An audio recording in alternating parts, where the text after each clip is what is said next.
हाँ भाई बच्चों, जय हिंद सभी को। तो हमारा टॉपिक क्या चल रहा था? थर्मोडायनेमिक्स।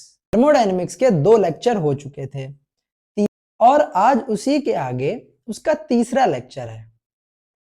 लेकिन उससे पहले हमने एक वी ग्राफ से कार्य निकालने का वीडियो डाला था, उसको भी जाके देख लेना, मतलब उसी के आगे वाला पार्ट। लेकिन प्रॉपर जो तीसरा पार्ट है वो ये है, ठीक है। तो आज का वीडियो थोड़ा सा लेंदी होने वाला है, तो भाई फोन को रख दो साइड में, बंद मत करना, चालू करके थोड़ा सा दूर रख दो और कॉपी पेन निकाल के चालू हो जाओ।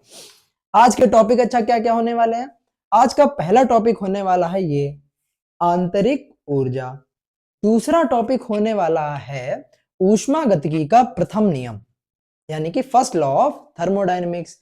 तीसरा टॉपिक होने वाला है ऊष्मागतिकी के प्रथम नियम के अनुप्रयोग। और अगर ज्यादा लेंदी नहीं हुआ वीडियो तो चौथा टॉपिक भी हो जाएगा। चौथा टॉपिक क्या रहेगा? गैसों की विशिष्ट ऊष्माएं। टोटल आज कितने पढ़ने हैं? मेन 3। चौथा ये टाइम के हिसाब से। पहला, क्या होती है आंतरिक ऊर्जा? हमने तुमसे कहा आंतरिक ऊर्जा, तुम्हारे मन में सबसे पहले क्या आएगा बताओ? देखो भाई, मेरे मन में तो सबसे पहले ये आया, आंतरिक ऊर्जा मतलब कि अंदर की ऊर्जा। भाई आंतरिक मतलब अंदर, अंदर की ऊर्जा को ही क्या बोला जाता है? आंतरिक ऊर्जा। अगर कोई हमसे ये पूछता तो हम ये जवाब देते, तुमसे पूछेंगे तुम भी ये जवाब दोगे कि भैया अंदर की जो ऊर्जा होती है उसी को ही क्या बोला जाता है? आंतरिक ऊर्जा। बिल्कुल सही है, बस उसको थोड़ा सा मॉडिफाई कर देना है। भाई हम लोग क्या पढ़ रहे हैं? थर्मोडायनेमिक्स, यानी कि ऊष्मागतिकी।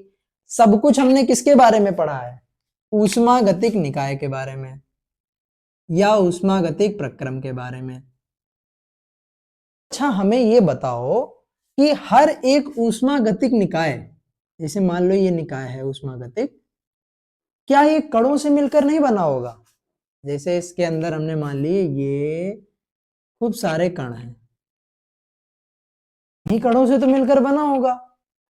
बस इन्हीं कणों के द्वारा ऊष्मागतिक निकाय में उत्पन्न ऊर्जा जो होती है उसे क्या बोलते हैं? आंतरिक ऊर्जा। डेफिनेशन क्या हो गई इसकी? किसी ऊष्मागतिक निकाय में उसके कणों की संरचना और गति। भाई देखो, जैसे ये कण है तो ये इनकी संरचना के हिसाब से, दूसरा इनके कण आपस में गति भी तो कर सकते हैं। भाई ये इधर भागेगा, इधर भागेगा, इधर भागेगा, इधर भागेगा, भागता रहेगा। तो उसके हिसाब से जो ऊर्जा होती है उसे क्या बोलते हैं? आंतरिक ऊर्जा। बात समझ में आई? मेन कॉन्सेप्ट क्या है? अंदर की ऊर्जा, आंतरिक ऊर्जा। डेफिनेशन आप देखो, ऊर्जा कैसे कैसे पैदा हो सकती है इसमें, ध्यान से देखो। जैसे मान लो एक ये कण, एक ये कण, तो पहला काम तो ये दोनों कण आपस में एक दूसरे के ऊपर क्या लगा रहे होंगे? बल, खींचातानी मचा रहे होंगे। पता चले वो उसको धक्का दे रहा, ये वाला उसको धक्का दे रहा, या इधर से वो उसको खींच रहा, वो उसको खींच रहा। या तो आपस में खींच रहे होंगे या एक दूसरे को धक्का दे रहे होंगे। तो कणों के आपसी बल, और उस आपसी बल को क्या बोला जाता है? अंतरा अणुक बल, यानी इंटरमॉलिक्यूलर फोर्स। तो जो कणों के इन अंतरा अणुक बल के कारण ऊर्जा उत्पन्न हो वो भी किस में आती है? आंतरिक ऊर्जा में। पहली ऊर्जा तो ये हो गई। दूसरी, मान लो कण उछल रहे हो, यहां से हमने गर्मी दी तो कण उछलने लगेंगे, तो वाइब्रेशन हुआ, गति कर रहा है कि नहीं कर रहा है? तो दूसरा कण की गति के कारण। तो इस हिसाब से पहला किस कारण था? स्थिति ऐसे रखी हुई है, ये दोनों आपस में एक दूसरे के बल लगा रहे हैं, तो पहली ऊर्जा हो गई स्थितिज आंतरिक ऊर्जा। और दूसरी ऊर्जा क्या हो गई? भाई दूसरे में उछल रहा था, मतलब कि गति कर रहा था, तो गतिज आंतरिक ऊर्जा। आंतरिक ऊर्जा कितने प्रकार की हो गई? 2 प्रकार की हो गई। कौन कौन से? एक स्थितिज आंतरिक ऊर्जा और गतिज आंतरिक ऊर्जा। स्थितिज आंतरिक ऊर्जा बोलो क्या होती है? निकाय के कणों या निकाय के अणुओं के बीच अंतरा अणुक बल, इस कारण अंतरा अड़ुक बल के कारण उत्पन्न ऊर्जा को ही क्या बोलते हैं? स्थितिज आंतरिक ऊर्जा। भाई एक दूसरे को जो खींचातानी मचाए हैं ये लोग, इसके गति निकाय के जो कण है उसके कारण उत्पन्न ऊर्जा क्या होती है? स्थितिज आंतरिक ऊर्जा। और गतिज वाली, जैसे मान लो कण आपस में दौड़ रहे हैं, इधर उधर खेल रहे हैं, कूद रहे हैं या कुछ भी कर रहे हैं, मतलब गति कर रहे हैं, तो गति के कारण उत्पन्न ऊर्जा गतिज आंतरिक ऊर्जा। तो टोटल आंतरिक ऊर्जा होती है यानी कि U। आंतरिक ऊर्जा को किससे दर्शाते हैं? U से। तो वो आंतरिक ऊर्जा स्थितिज आंतरिक ऊर्जा और गतिज आंतरिक ऊर्जा इन दोनों के योग के बराबर होती है। टोटल आंतरिक ऊर्जा किसके किसके बराबर? बोलो। स्थितिज आंतरिक ऊर्जा और गतिज आंतरिक ऊर्जा के योग के बराबर होती है। इतनी बात समझ में आई? अब आगे देखते हैं। अगर ये कण एक दूसरे पर बल लगा रहे हैं, या तो वो आकर्षण लगा सकते हैं, मतलब बल ऐसे तो लगा सकते हैं, इधर ही से बल लगा सकते हैं, और कोई दूसरा रास्ता तो है नहीं।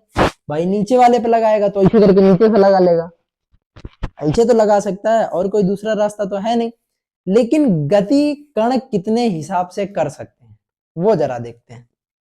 जैसे मान लो इसका एक कण हमने उठा लिया, कण है, अब इस कण के पास कितने ऑप्शन है गति करने के?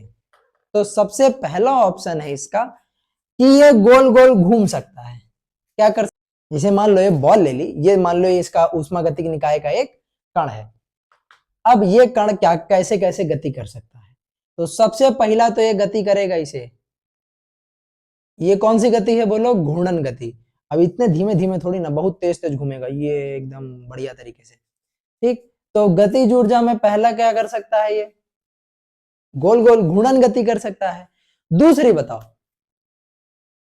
अब मान लो इस बॉल को हमने फेंक दिया, यानी कि यहां से उठ के ये कण ऐसे चला गया, यहाँ पे ये ऐसे आ गया, ये ऐसे आ गया, ये ऐसे आ गया, ये ऐसे आ गया। बताओ ये अपना बार बार स्थान बदल रहा, और जब स्थान बदलता है तो उसको बोला जाता है स्थानांतरीय गति। तो कण के पास अभी तक कितने ऑप्शन है? दो। पहला घूर्णन गति, दूसरा स्थानांतरीय गति। कि यहां पर 4-5 कण हो गए, ऐसे करके ये 4-5 कण। अब इसमें हमने हीट दे दी, क्या दे दी? हीट दे दी। अब जब हीट देंगे तो भाई हीट देने से ये चिलकेगा, मतलब उछलेगा, कंपन करेगा, अरे बाबा हीट गर्मी लग रही है। और अगर ये कंपन करेगा तो ये ऊपर वाले को क्या करेगा? थोड़ा सही से, तो ये इसको बिल्ली मारेगा तो ये उछलने लगेगा, ऊपर वाला इसको मारेगा, ऊपर वाला उछलने लगेगा। तो लास्ट वाली गति क्या हो गई? कंपन गति। यानी कि पहली अगर हम बात करें तो ये गतिज ऊर्जा में कितने प्रकार की गति कर सकता है कण? तो 3 प्रकार की कर सकता है। कौन कौन सी? सबसे पहली स्थानांतरी गति, और दूसरी क्या बताई? कंपन, और लास्ट वाली क्या बताई थी? घूर्णन। हाँ, बताने का क्रम इधर उधर हो गया, ये ना ना पहले आपने घूर्णन बताई थी, फिर स्थानांतरी बताई थी, फिर कंपन बताई थी। अरे ठीक है भाई, आगे पीछे कर लो, कोई दिक्कत है क्या? क्या अच्छा कोई कण तीनों नहीं कर सकता है? बिल्कुल कर सकता है। कोई कण ये तीनों गति एक साथ भी कर सकता है। कैसे? ऐसे, जैसे भी गोल गोल भी घूम रहा है, और देखो ये घूर्णन गति, ये कंपन गति, और अपना स्थान बदल रहा है तो कौन सी गति? स्थानांतरी गति। बात समझ में आई? Catch it. ओके होगा आंतरिक गतिज ऊर्जा, वो इन तीनों से मिलकर बना होगा। ये तीन मतलब कौन कौन सी? सबसे पहले स्थानांतरी को क्या बोलते हैं? ट्रांसलेटरी मोशन, ठीक। कंपन को क्या बोलते हैं? वाइब्रेशन, और घूर्णन को क्या बोलते हैं? रोटेशन या रोटेटरी मोशन, ठीक। तो जो यूके यानी कि गतिज आंतरिक ऊर्जा होगी वो किससे किससे मिलकर बनी होगी? स्थानांतरी आंतरिक ऊर्जा, कंपन ऊर्जा और घूर्णन ऊर्जा। बात समझ में आई? अब आगे पढ़ते हैं कि कैसे, मतलब ठोस, द्रव, गैस अलग अलग स्टेट में आंतरिक ऊर्जा पर क्या प्रभाव पड़ता है, किसकी आंतरिक ऊर्जा ज्यादा, किसकी कम। देखते हैं इसको जरा से, इसको पहले इतना नोट करो। हाँ भाई, अब समझते हैं कि ठोसों, द्रवों और गैसों में आंतरिक ऊर्जा किसकी ज्यादा होती है। ये हमें तुम लोग बताओगे, हम नहीं बताने वाले, हम सिर्फ इसका कॉन्सेप्ट बताएंगे, क्या क्या किसमें होता है। तुम्हें बताना है कि किसकी ज्यादा। ठीक, ध्यान से समझना है इस बात को और आंसर जरूर बताना। ठीक है, देखो भाई, सबसे पहले ठोस की आकृति कैसी होती है, ये मान लो ये क्या हो गया, ठोस।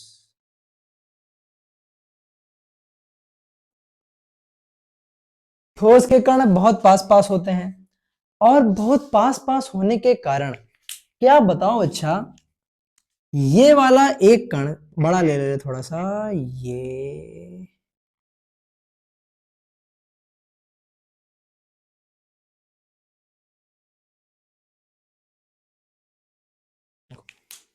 पास पास होने की वजह से इन दोनों के मध्य आकर्षण बल ज्यादा होगा कि नहीं होगा, सही है, आकर्षण बल ज्यादा होगा। और आकर्षण बल ज्यादा होने से, अंतराणविक आकर्षण बल ज्यादा होने से बताओ इनमें पोटेंशियल एनर्जी कैसी होगी, ज्यादा की कम, ज्यादा होगी कि नहीं होगी। ठीक, तो इसमें पोटेंशियल एनर्जी तो हो गई, यानी स्थितिज ऊर्जा तो हो गई।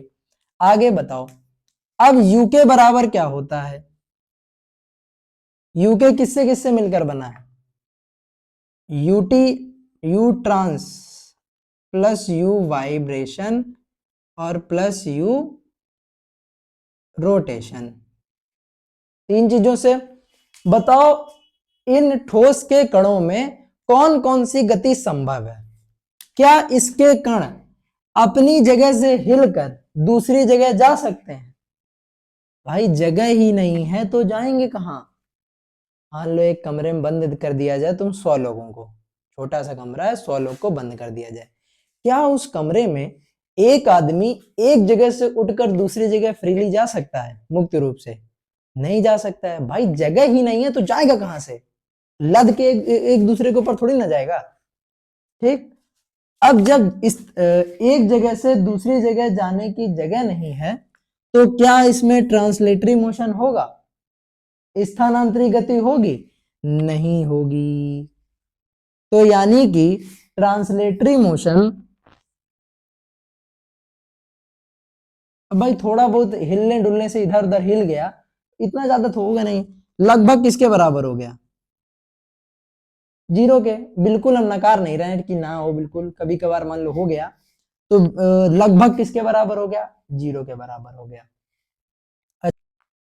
क्या ये अपनी जगह पर घूम पाएंगे, घूमने की जगह मान लो जैसे हमको घूमने के लिए कम से कम इतनी मेरे चौड़ाई के बराबर और इधर वाली चौड़ाई के, मोटाई और चौड़ाई दोनों के बराबर जगह तो चाहिए चाहिए। अब मेरे यहाँ आगे बगल में पीछे पीछे सब आदमी खड़ा हो जाए बिल्कुल एकदम स्ट्रेट, क्या हम घूम पाएंगे, नहीं घूम पाएंगे। और अगर नहीं घूम पा रहे हैं कण, नहीं घूम पा रहे हैं अणु, तो इसमें रोटेशनल एनर्जी भी लगभग कितनी हो जाएगी, जीरो, है ये नहीं। थोड़ा बहुत हल्का सा मान लो इधर इतना इतना इतना थोड़ा बहुत घूम गए तो थोड़ा बहुत में क्या फर्क पड़ता है भाई, कोई दिक्कत नहीं। इसीलिए लेकिन हम कोई सवाल ना उठाए, इसीलिए हम लगभग जीरो के बराबर लिख रहे हैं ना।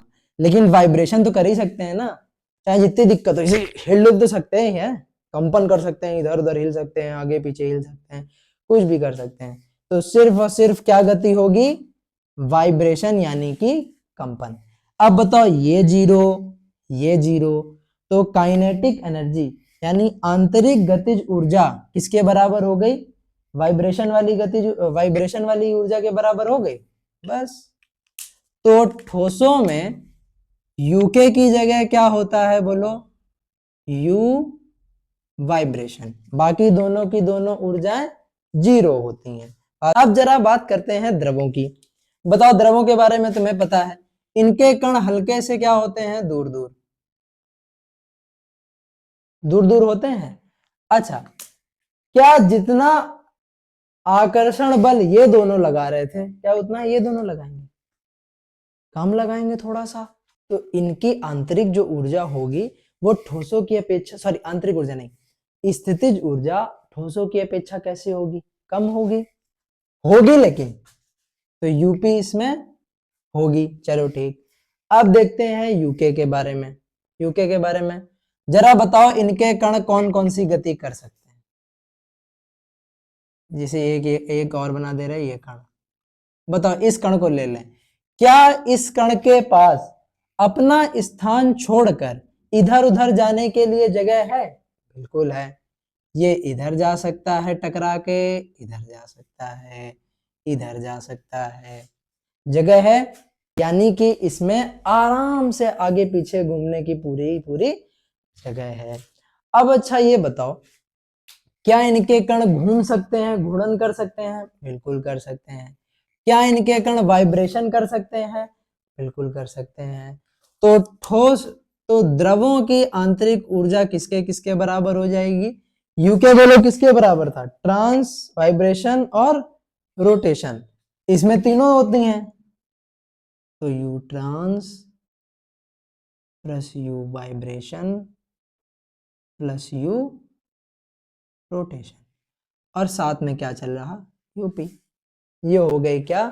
द्रवों की आंतरिक ऊर्जा। लेकिन एक बात ध्यान रखना, इसमें इसकी आंतरिक गतिज ऊर्जा में सबसे ज्यादा योगदान किसका होता है? स्थानांतरिक गति का। किसका?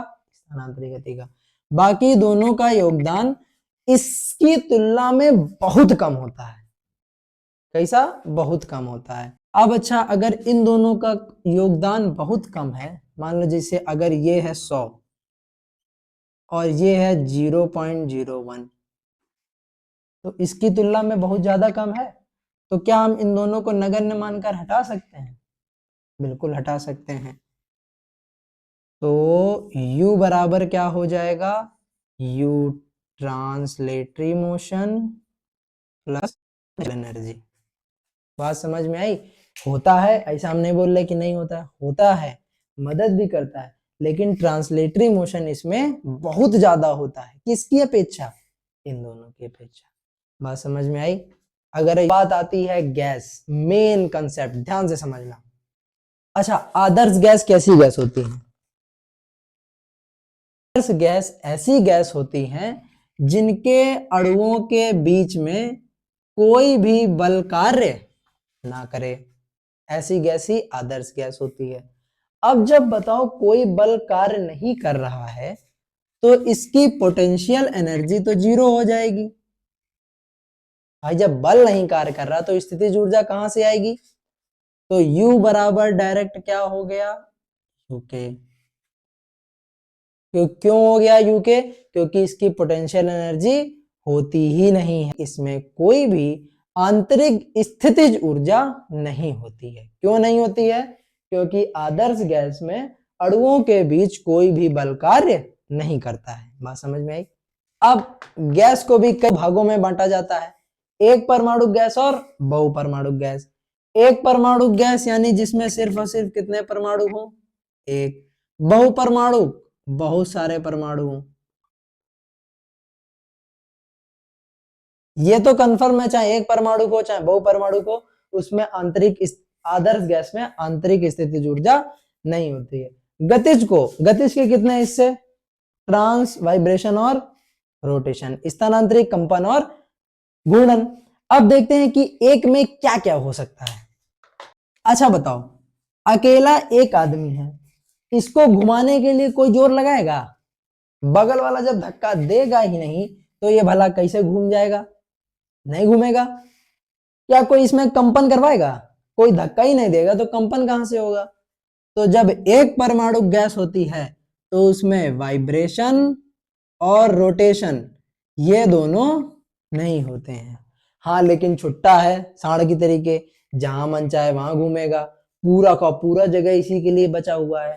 तो इसमें सिर्फ और सिर्फ क्या होता है? स्थानांतरिक गति, यानी कि ट्रांसलेटरी मोशन। बात समझ में आई?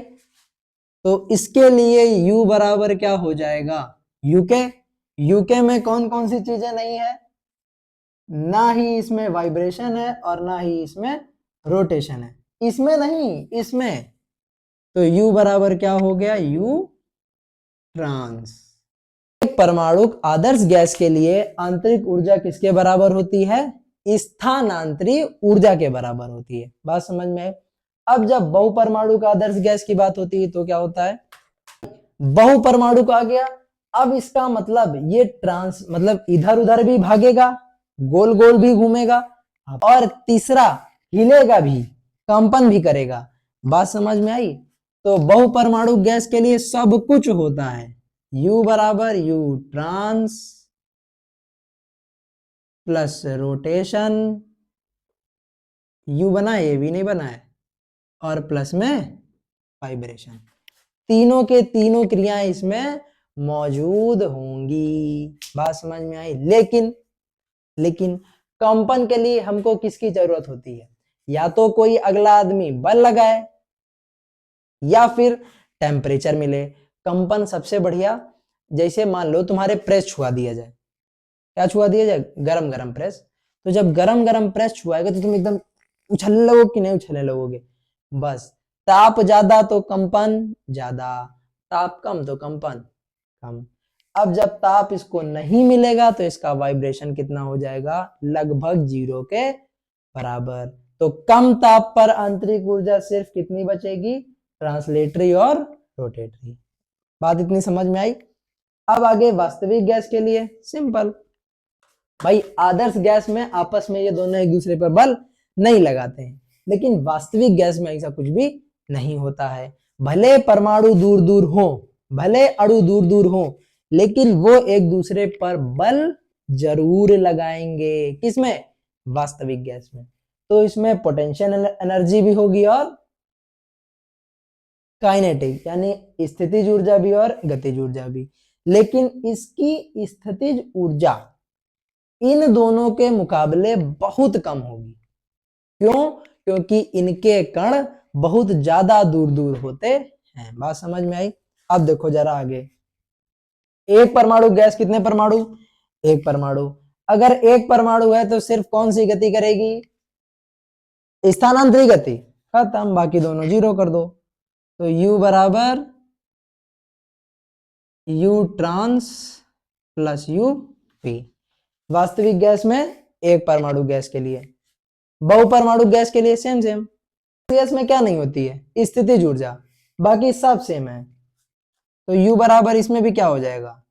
U trans plus U vibration trans vibration और U रोटेशन, साथ में क्या जुड़ गया? U P. ठीक, बात समझ में आई? अब देख के जरा हमको बताओ, सबसे ज्यादा गतिज ऊर्जा सॉरी सबसे ज्यादा आंतरिक ऊर्जा किसकी होती है?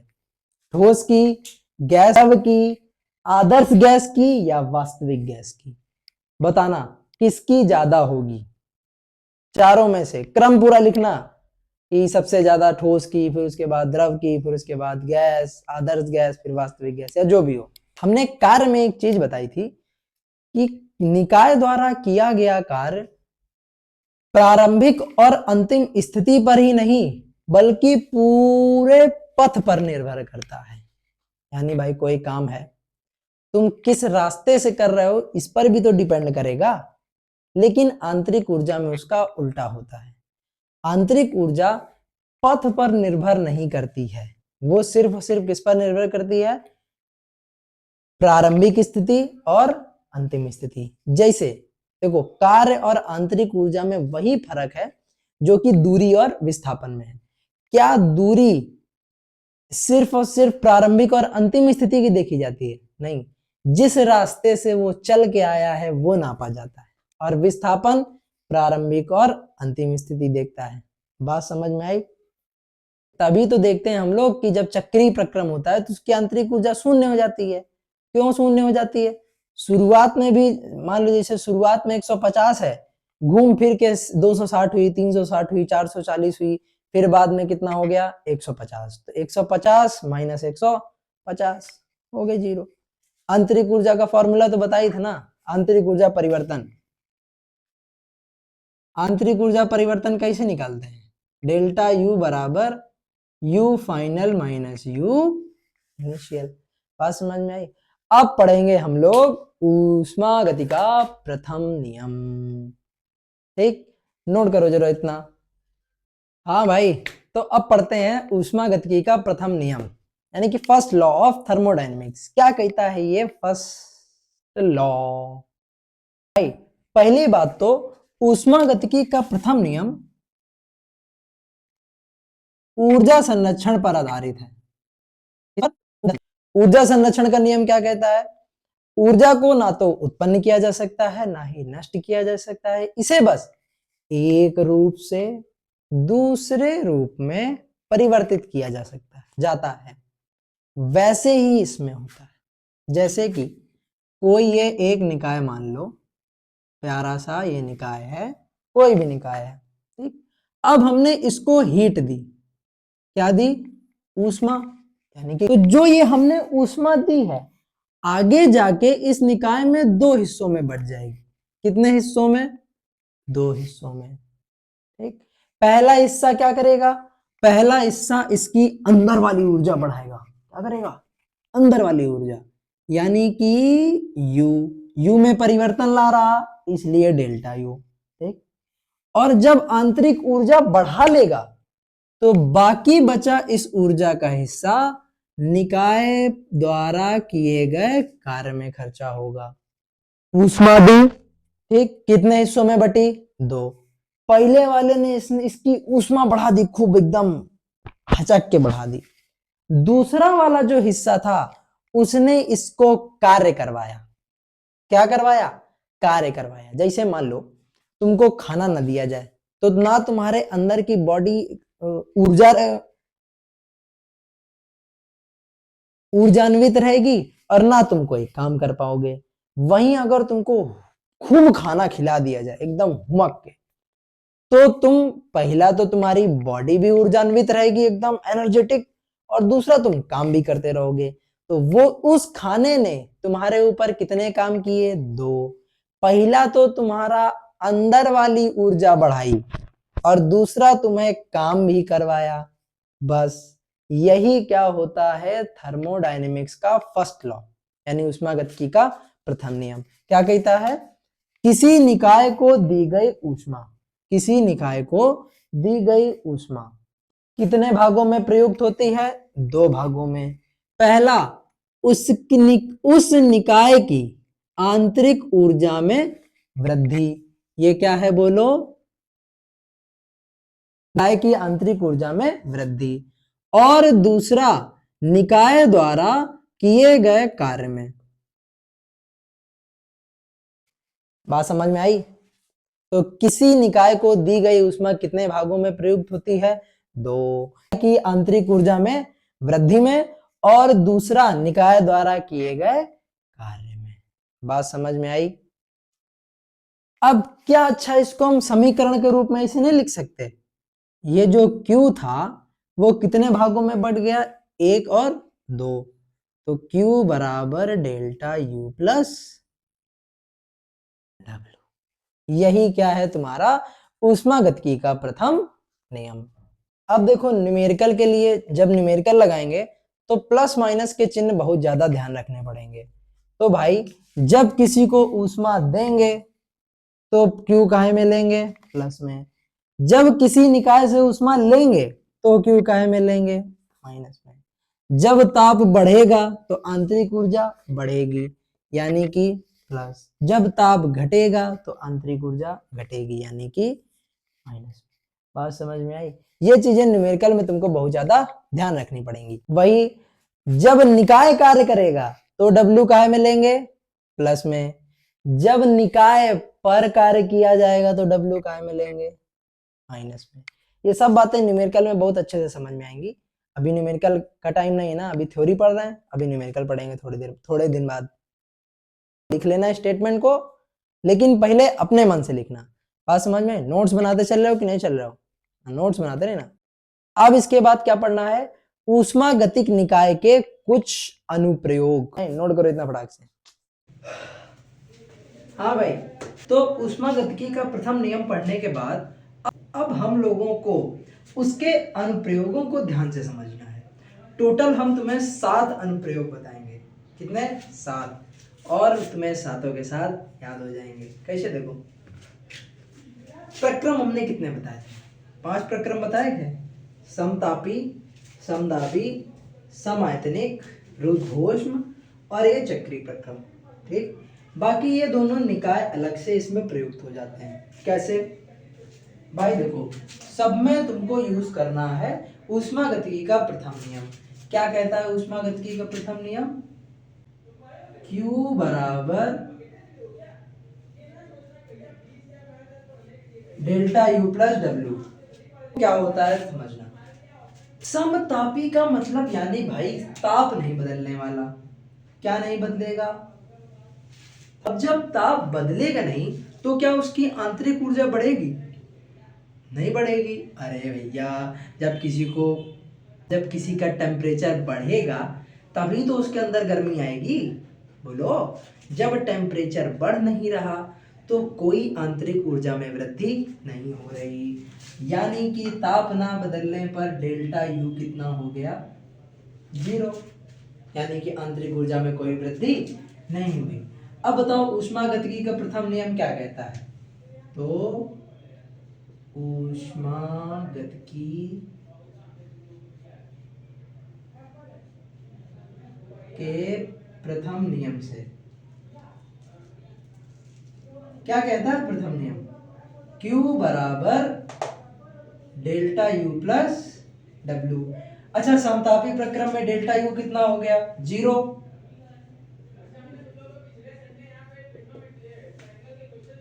ठीक, 0 प्लस W, तो Q बराबर कितना आ गया? W। तो समतापी प्रक्रम में किसी भी निकाय को दी गई ऊष्मा कहाँ खर्चा होती है? निकाय द्वारा किए गए कार्य में। पहला समझ में आया? अब देखते हैं समदाबी प्रक्रम को। समदाबी प्रक्रम देखने से बता चुके हैं सारे प्रक्रम, बार बार नहीं बताएंगे। समदाबी प्रक्रम क्या होता है? जिसका दाब समान हो। क्या समान हो? दाब। याद रखना, इसमें सिर्फ दाब ही समान है, तो ताप भी बदलेगा और आयतन भी बदलेगा। और अगर ताप बदल रहा है तो उसकी आंतरिक ऊर्जा में परिवर्तन होगा, और अगर आयतन बदल रहा है तो वो कोई ना कोई कार्य करेगा। अब कह दो काहे, तो इसलिए देखो, W का फॉर्मूला क्या होता है? P इंटू डेल्टा V, यानी कार्य निर्भर किस पर कर रहा है?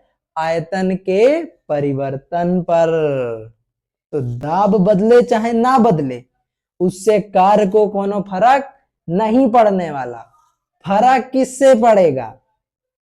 आयतन के बदलने से। किसके? आयतन के बदलने से, बस। अच्छा बताओ, इसको और क्या लिख सकते हैं? डेल्टा V को V2 माइनस V1 लिख सकते हैं? बिल्कुल लिख सकते हैं, लिख दिया हमने। अब ऊष्मागतिकी के प्रथम नियम से, ये प्रथम नियम Q बराबर डेल्टा U प्लस W रखो। Q की जगह रहेगा Q, डेल्टा U की जगह डेल्टा U पता नहीं भाई कितनी आएगी। अच्छा, W की जगह हम क्या लिख सकते हैं? P ब्रैकेट में V2 माइनस। तो समदाबी प्रक्रम में इतना ज्यादा कोई परिवर्तन नहीं होने वाला है। बात समझ में आई? देखो, सम आयतनिक प्रक्रम। सम आयतनिक मतलब इसमें आयतन में कोई भी परिवर्तन नहीं होगा, पहले V तो बाद में भी V, यानी कि डेल्टा V कितना? भाई आयतन में परिवर्तन नहीं हो रहा, और परिवर्तन नहीं तो डेल्टा वाला मान 0 हो गया। अब अच्छा बताओ, W का फॉर्मूला, W बराबर P इंटू डेल्टा V। अगर डेल्टा V 0 है तो P इंटू 0 बराबर 0, W भी कितना हो गया, 0 हो गया। ठीक, फिर वही रखना है, ऊष्मागतिकी के प्रथम नियम से लिख दो, Q बराबर delta U plus W। Delta U रहेगा कुछ, बिल्कुल रहेगा, लेकिन इस बार W कितना, 0।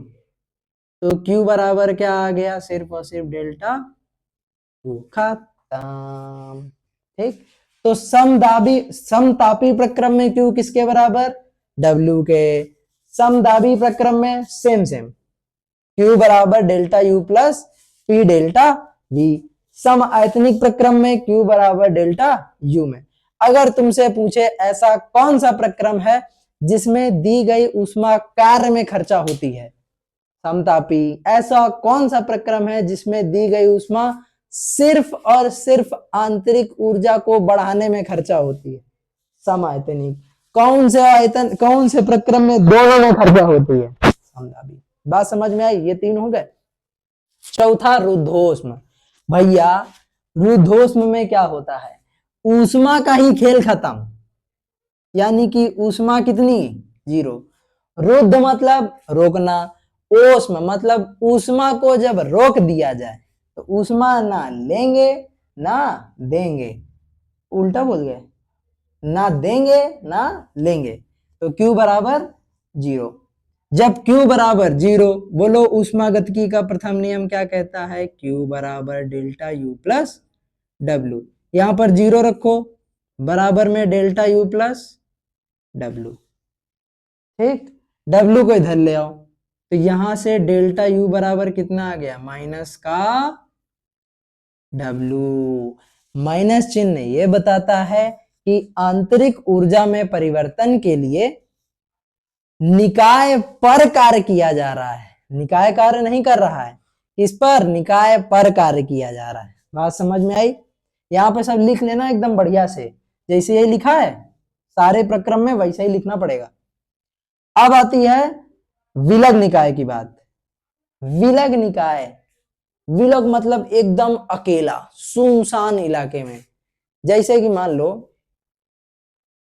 एक हमने एग्जांपल दिया था कि लड़के का ब्रेकअप हुआ, तो लड़का सारी दुनिया से एकदम नाता तोड़ के बैठ जाएगा, एकदम लाल बत्ती एम्बुलेंस देगा एकदम, तो वो दुनिया से हो गया अलग। दुनिया से अलग तो ना वो काम करेगा, ना वो ऊर्जा ऊष्मा इन सब से उसको कोई मतलब नहीं है। तो यानी कि विलग निकाय में ऊष्मा कितनी, 0। ठीक, कार्य कितना, 0। और अगर कार्य 0, ऊष्मा 0, ऊष्मागतिकी के प्रथम नियम से डेल्टा U यानी आंतरिक ऊर्जा भी कितनी हो जाएगी, 0। सब कुछ 0 होता है। विलग निकाय में ना ऊष्मा आएगी, ना कार्य आएगा, ना ही आंतरिक ऊर्जा में कोई वृद्धि होगी। बात पल्ले पड़ी, बिल्कुल पल्ले पड़ी, एकदम सब घुसती चली जा रही बात। चक्रीय प्रक्रम क्या होता है बताओ। चक्रीय प्रक्रम में बेटा क्या होता है, बता चुके हैं ना, मिट्टी से मूर्ति, मूर्ति से फिर मिट्टी, यही क्या कहलाता है, चक्रीय प्रक्रम। पानी से भाप, भाप से पानी, बता चुके हैं सब। चक्रीय प्रक्रम यानी कि इसकी आंतरिक ऊर्जा में परिवर्तन नहीं होता है। प्रारंभिक आंतरिक ऊर्जा और अंतिम आंतरिक ऊर्जा आपस में कैसी होती हैं, बराबर होती हैं। अब अच्छा बताओ, आंतरिक ऊर्जा जब बराबर है तो क्या इसकी आंतरिक ऊर्जा में कोई परिवर्तन हुआ, नहीं हुआ। तो डेल्टा U कितना आ गया, 0 आ गया। बस बोलो Q बराबर delta U plus W। Delta U की जगह 0, तो Q बराबर कितना आ गया, W आ गया। बात समझ में आई, लिख लोगे ना अच्छे से, इतनी तो बुद्धि है ना। यहां पर क्या लिखोगे, ऊष्मागतिकी के प्रथम नियम से, फिर डेल्टा U की जगह 0, उसके बाद Q बराबर W। अरे भैया 11th क्लास में सब पढ़ रहे होगे, तो इतना तो उम्मीद कर ही सकते कि नहीं कर सकते, होशियार हो, हमें पता है भाई। हाँ, अब लास्ट बात आती है मुक्त प्रसार। मुक्त प्रसार अभी देखो प्रक्रम में पढ़ाया था ना, एकदम छुट्टा सांड की तरीके कहीं पे भी घूमता हुआ, उसी को क्या बोलते हैं? मुक्त प्रसार। अच्छा, छुट्टा सांड की तरीके कहीं पर भी घूम रहा है, कोई काम करेगा? नहीं करेगा। तो जब काम जीरो है, लेकिन ऊष्मा तो मिलेगी ना। विलग निकाय और इसमें फर्क है, मुक्त प्रसार में गैस को ऊष्मा मिलेगी, लेकिन वो कोई काम नहीं करेगा, एकदम खा खा के सांड जैसा मोटा होता रहेगा। तो Q बराबर किसके हो जाएगा? डेल्टा U के। भाई खाना दिया, शरीर में लगा, प्लस तुमने काम किया, तो काम तो इसने किया नहीं, तो छुट्टा सांड की तरीके से घूमता रहता था, तो ये खा खा के सिर्फ मोटाएगा, मुक्त प्रसार वाला। अब विलग निकाय तो अपना तुम लोगों जैसे, जैसे तुम लोगों ब्रेकअप वाले सब उनके तरीके। ठीक, ऐसा करते हैं ना कि एक थोड़ा सा वो गैसों की विशिष्ट ऊष्मा इसमें और बता दें, क्योंकि इसके बाद हम लोग को पढ़ना है मेयर का सूत्र, घोड़ी का सूत्र। और घोड़ी तभी समझ में आएगी जब ऊष्मा आएगी, विशिष्ट ऊष्मा। ठीक है, तो इसको नोट करो अच्छे से बढ़िया से, फिर पढ़ते हैं हम लोग गैसों की विशिष्ट ऊष्माएं अलग। हाँ भाई, तो अब देखते हैं हम लोग गैसों की विशिष्ट ऊष्मा के बारे में। अच्छा, विशिष्ट ऊष्मा क्या होती है, कोई बता सकता है? हाँ, जो जो बता लेता है वो बता लेना, हम बताते हैं। अच्छा, जो जिसको नहीं आती वो सुनो, परिभाषा बताते हैं। जैसे मान लो हमको किसी पदार्थ का एकांक द्रव्यमान का ताप, कितने का ताप? एकांक द्रव्यमान का, इसका टेम्परेचर हमें 1 डिग्री सेल्सियस बढ़ाना है। कितने डिग्री सेल्सियस? 1 degree Celsius. तो 1 डिग्री सेल्सियस बढ़ाने के लिए हमें जितनी ऊष्मा चाहिए रहेगी, जितनी ऊष्मा चाहिए रहेगी, उसी को हम लोग क्या बोलते हैं? विशिष्ट ऊष्मा बोलते हैं। क्या बोलते हैं? विशिष्ट ऊष्मा। यानी कि किसी पदार्थ के एकांक द्रव्यमान का ताप कितना बढ़ाने पर, कितना बढ़ाने के लिए? 1 डिग्री सेल्सियस बढ़ाने के लिए आवश्यक ऊष्मा की मात्रा को ही क्या बोलते हैं? विशिष्ट ऊष्मा बोलते हैं। ठीक, अब देखो विशिष्ट ऊष्मा का फॉर्मूला क्या होता है? C बराबर Q upon M into delta T। यहां पर Q क्या है? दी गई ऊष्मा या ऊष्माधारिता। M क्या है? द्रव्यमान। डेल्टा T क्या है? तापमान, तापमान में परिवर्तन। और C क्या है? तुम्हारी विशिष्ट ऊष्मा। चलो भाई, अब समआयतनिक के बारे में देखते हैं, सॉरी समतापी, यानी कि इसका ताप नहीं बदल रहा है। अगर ताप नहीं बदल रहा तो डेल्टा टी बराबर कितना हो गया? 0। उस फॉर्मूले में रख दो, C बराबर Q अपॉन M इंटू 0। जब ताप बदला नहीं तो ताप परिवर्तन 0। किसी भी संख्या के बटे में 0 होगा तो क्या आता है? अनंत आता है। तो समतापी प्रक्रम की विशिष्ट ऊष्मा कितनी होती है? अनंत होती है। भैया समतापी बोल रहा है, मतलब उसका ताप तो बदलेगा ही नहीं, और हमको ताप कितना बढ़ाना है? 1 डिग्री सेल्सियस। तो पूरा जोर लगा दो, अनंत से जोर लगा दो, लेकिन उसका ताप नहीं बढ़ेगा। जब कोई वैल्यू नहीं पता रहती है तो क्या लिख दिया जाता है? अनंत लिख दिया जाता है। बात समझ में आ रही है? इसके बाद क्या देखना है? कहां गया? समदाबी प्रक्रम। कौन सा प्रक्रम? समदाबी, यानी कि जिसमें क्या समान रहना है? P। तो देखो इसमें कोई ज्यादा परिवर्तन नहीं होता है, क्योंकि विशिष्ट ऊष्मा में कहीं तुमको P दिख रहा है? नहीं दिख रहा है। तो एक दर्शाने के लिए, अंदाजा लगाने के लिए, जानने पता करने के लिए C के नीचे क्या लिख देते हैं? P, जिससे ये पता चले कि ये कौन से प्रक्रम की विशिष्ट ऊष्मा है? समदाबी प्रक्रम की। क्या होता है फॉर्मूला? सेम होता है, Cp बराबर Q upon M into delta A. इसे हम लोग क्या बोलते हैं? स्थिर दाब की विशिष्ट ऊष्मा। Cp को क्या बोला जाता है? स्थिर दाब की विशिष्ट ऊष्मा। समआयतनिक मतलब कि क्या नहीं बदलेगा? आयतन नहीं बदलेगा। तो डेल्टा V क्या रहेगा? V क्या रहेगा? कांस्टेंट रहेगा। ठीक, v का भी इसमें कोई काम नहीं है, तो इसलिए इसको भी दर्शाने के लिए क्या लिख देते हैं, Cv। Cv को बोलते हैं समआयतनिक प्रक्रम की विशिष्ट ऊष्मा या स्थिर आयतन की विशिष्ट ऊष्मा। Cv बराबर Q upon m into delta T. बात पल्ले पड़ रही? बिल्कुल। रुद्धोष्म प्रक्रम, रुद्धोष्म यानी कि हमको ऊष्मा तो मिलेगी ही नहीं, तो Q बराबर 0 रख दो फॉर्मूले में। C बराबर 0 upon m into delta T. अब जब ऊष्मा नहीं मिली तो विशिष्ट ऊष्मा भी कितनी हो गई, 0। C बराबर क्या हो गया, 0 हो गया। बात समझ में आई? इन्हीं 4 प्रक्रम की हमको विशिष्ट ऊष्मा पढ़नी थी। अब मेन देखो ये दोनों जरूरी हैं, एक Cp और एक Cv। ठीक, अब इन ये Cp Cv को एक विशेष रूप में पढ़ते हैं, एक एक मोल के लिए। जैसे मान लो किसी गैस का 1 मोल ले लिया, 2 गैस है मेरे पास, एक गैस A और एक गैस B। इन दोनों का हमने 1 मोल ले लिया, 1 मोल इसका, 1 मोल इसका। अच्छा, मोल बराबर क्या होता है, द्रव्यमान बटे अणु भार, द्रव्यमान बटे अणु भार, यही तो होता है। ए वाले का कांस्टेंट है P कांस्टेंट, और B गैस का है V कांस्टेंट।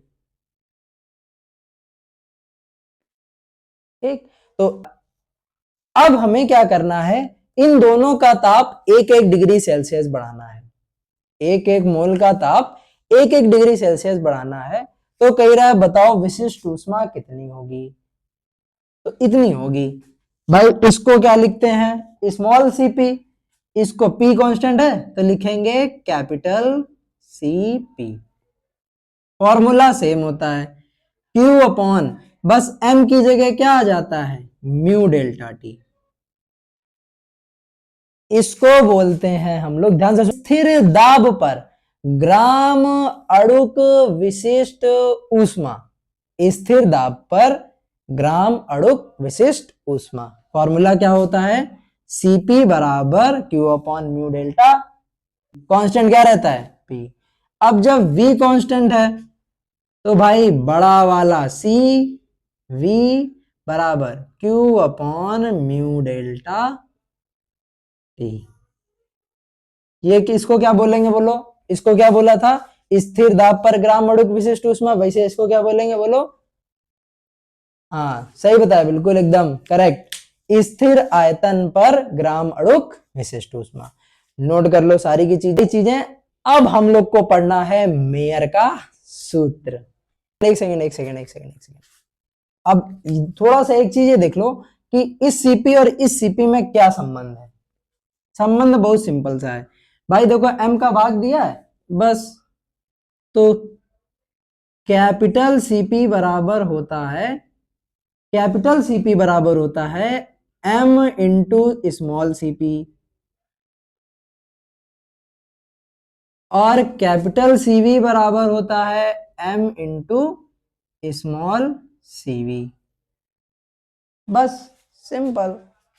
इसके मात्रक की बात करें तो मात्रक होता है इन दोनों का कैलोरी प्रति मोल डिग्री सेल्सियस। इसका क्या होता था विशिष्ट ऊष्मा का, कैलोरी प्रति ग्राम डिग्री सेल्सियस, और इसका क्या होता है कैलोरी प्रति मोल डिग्री सेल्सियस। किसका, ग्राम अणुक विशिष्ट ऊष्मा का। ठीक है, अब भैया इतना नोट करो, और आज के पूरे वीडियो में जिसको जो भी दिक्कत आई हो, जिसने पूरा वीडियो देखा है उसको जो भी दिक्कत आई हो, वो नीचे देखो एक बक्सा टाइप का बना है, और फिर कीबोर्ड, जैसे उस बक्से में छुओगे तो कीबोर्ड ऊपर आएगा, उसमें तुम अपनी समस्या टाइप करके हमको भेज दो या कमेंट कर दो। ये समस्या हम अगले वीडियो में जरूर दूर करेंगे।